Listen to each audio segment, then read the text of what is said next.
Praise the Lord. I will be speaking in English. We were introduced to this fellowship in 2018. 2018 సంవత్సరంలో ఈ సహవాసానికి పరిచయమైంది. I relocated from Kolkata because of professional reasons. I came with my wife and we relocated in 2015 year.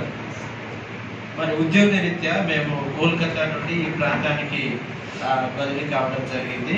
మరి సహోదరుడు తనతో పాటు తన భార్య కుటుంబంగా ఇక్కడికి వచ్చి ఉంటున్నారు. So I'm used to attending English and I cannot read Telugu, but I can understand a little.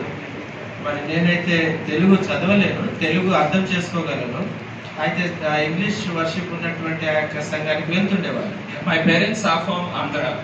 మరి మా యొక్క తల్లిదండ్రులు ఆంధ్ర ప్రాంతానికి. Me and my siblings have been brought up in Kolkata. అయితే నేను నా యొక్క తోటి సహోదరులు గారి మిగతా కుటుంబం వారు ఆ కోల్కతాలో అక్కడ మేము జన్మించి అక్కడ పెంచబడ్డాం. After we were introduced to this fellowship by Salome Akka, మరి సలోమి అక్క ద్వారా ఈ యొక్క సంఘానికి మేము ఇక్కడ చేర్చబడిన తర్వాత, in the beginning I used to feel that one of the major drawbacks which I had was understanding the word in the Telugu language. తెలుగులో చెప్పబడేటువంటి మాటలు కొంచెం అర్థం చేసుకోవడానికి కష్టంగా ఉండేది. And even now I have some struggles in understanding few the scripture references. ఇప్పటికి కూడా లేఖనాల్లో ఉన్నటువంటి కొన్ని ఆ వచనాలు అర్థం చేసుకోవడం కష్టంగానే ఉంటుంది. But this fellowship, why I love this fellowship, why I am close to this fellowship, it is because there is some honesty and there is a closeness about this fellowship. మరి ఈ సహవాసాన్ని ఎందుకు నేను ప్రేమిస్తున్నాను అంటే, మరి ఈ సహవాసంలో ఆ నిజాయితీ అనేది ఉంటుంది. తర్వాత ఆ యొక్క అన్యోన్య సంబంధం అనేది, సన్నిహిత సంబంధం అనేది అది నేను గుర్తెరిగి మరి ఆ యొక్క విషయాన్ని నేను గ్రహిస్తున్నాను. When I was in Kolkata, I was part of a very large church. కోల్కతాలో ఉన్నప్పుడు చాలా మరి పెద్ద సంఘము, చాలా మంది సభ్యులు ఉండేటువంటి సంఘంలో నేను ఉంటూ ఉండేవాడిని. I've heard over thousands of sermons.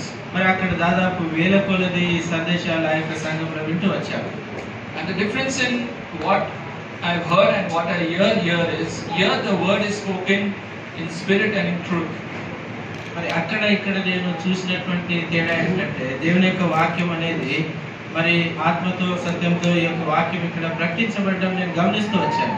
I don't mean to offend what I've heard, but here I've seen that the brothers who bring the word, they speak with all honesty and with all conviction and in all truth to what the believers want to hear.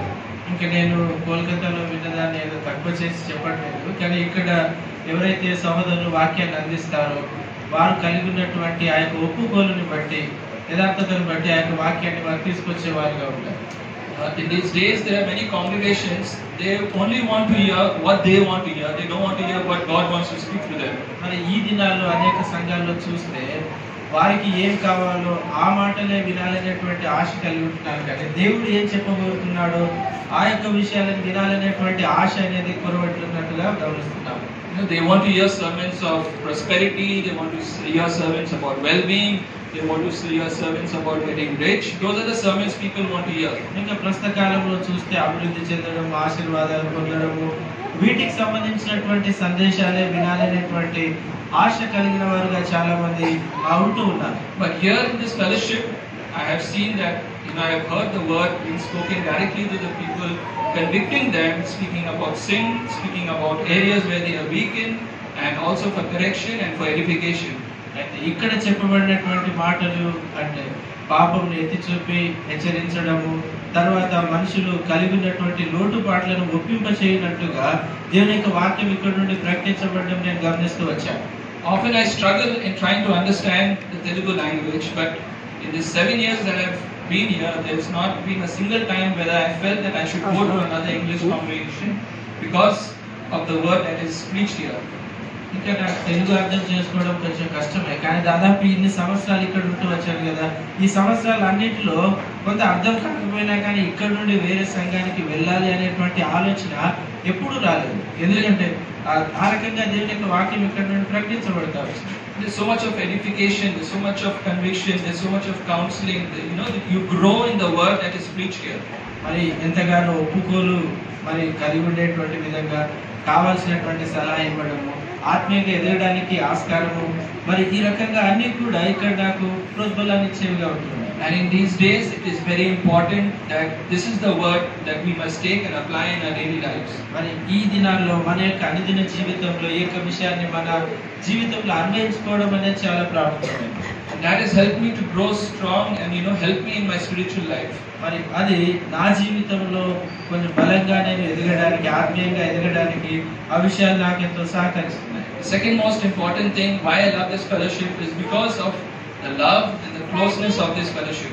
రెండవదిగా ఎందుకు నేను ఈ యొక్క సహవాసాన్ని ప్రేమిస్తానంటే, సహవాసంలో ఉండేటువంటి ఆ యొక్క సాన్నిధ్యాన్ని బట్టి, చూపించేటువంటి ప్రేమను బట్టి నేను ఈ సహవాసాన్ని ఎంతగానో మరి అపేక్షిస్తున్నాను. There are churches which have thousands of people who come, but the pastor doesn't know individually who's coming. They do not speak to them, they do not visit them, they do not care to ask about their well-being. మరి చాలా మంది పెద్ద సంఖ్యలో సంఘానికి అనేక మంది వస్తారు. అయితే అక్కడ ఉన్నటువంటి కాపరి ఎవరు వస్తున్నారు, ఎవరు పోతున్నారు, ఎవరి పరిస్థితి ఏంటి అనేటువంటి విషయాలు వారికి తెలియదు. వారి దగ్గర వచ్చి కూడా మాట్లాడేవారుగా ఉంటారు. Maybe it is not possible, because there are so many people that they have to cater to. మరి చాలా మంది ఎక్కువ సంఖ్యలో ఉంటారు కాబట్టి ఆ రకంగా కాపరి అందరినీ ఆ దగ్గర సంప్రదించడం, లేకపోతే వారికి కావాల్సిన విషయాలు చెప్పడం అనేది సాధ్యం కాకపోవచ్చు. But here I've seen the brothers and the sisters, they care for each other.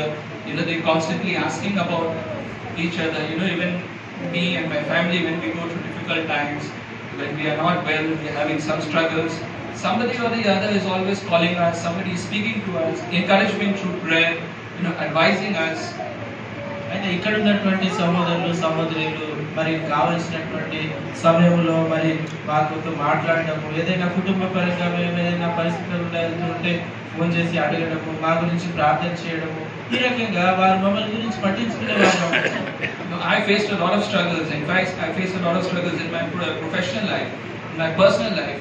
But I can honestly say that the only thing which has sustained me is just because of the love, fellowship of this fellowship. That is why whenever I get time, I have to work in shifts, I have to do night duties, 12 hours a day.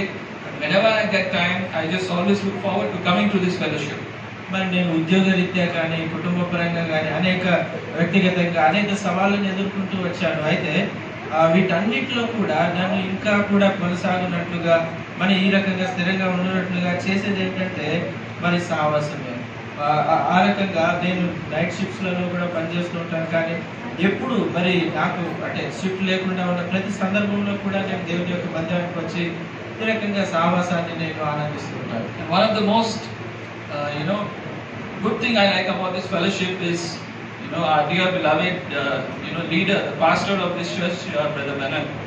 మరి ఇంకా ఎక్కువగా నేను సంతోషించే అంటే ఇష్టపడే విషయం ఏంటంటే ప్రియమైనటువంటి దాసులు మరి కాపరిగా ఉన్నటువంటి దయాకర్ బెనర్ గారు. I don't want to make him feel shy or embarrass him, but he's a person who has a genuine love and a burden and compassion for this fellowship and ministry. మరి నేనేదో వేగంగా చెప్పకూడట్లేదు, కానీ ఈ యొక్క సహవాస పక్షంగా తాను యథార్థమైనటువంటి ప్రేమను పట్టింపును తాను కలిగి ఉంటున్నాను. In him I look as a spiritual mentor, as a spiritual guide. మరి ఆయనలో నేను ఒక ఆత్మీయమైనటువంటి నన్ను నడిపించేటువంటి ఒక మెంటర్ గా, మరి నన్ను నడిపించే ఒక మార్గదర్శకుడుగా నేను చూస్తుంటాను. He is able to chastise, he is able to love genuinely, and even I will not even feel anything also if he tells me he is correcting me regarding certain things about my life. మరి ఆయన హెచ్చరించడం కానీ, అదే సమయంలో యథార్థంగా ప్రేమించడం కానీ ఇవన్నీ కూడా చేస్తుంటాడు. అయితే నా జీవితంలో కూడా ఎప్పుడైనా ఏదైనా హెచ్చరిస్తే దాన్ని ఇంకా నేను వేరే రకంగా తీసుకుంటాను. And we are so blessed to have him leading this fellowship, and I praise God that 13 years have gone, and I continue to praise, and that I pray to God that we will have many years of more fellowship and love, and may this church grow, and and it will only be for the glory of God. మరి ఈ రకంగా ఈ సంవత్సరాలు అన్ని కూడా తీసుకొచ్చాడు. ఇంకా భవిష్యత్తులో కూడా ఇంకా అనేక సంవత్సరాలు ప్రభు నడిపించి ముందుకు సాగింపజేస్తాడు. అదే రకంగా ఇంకా సంఘం ఇంకా అభివృద్ధి చెందాలని నేను ఆశిస్తున్నాను. Praise God. దేవునికి వందనాలు.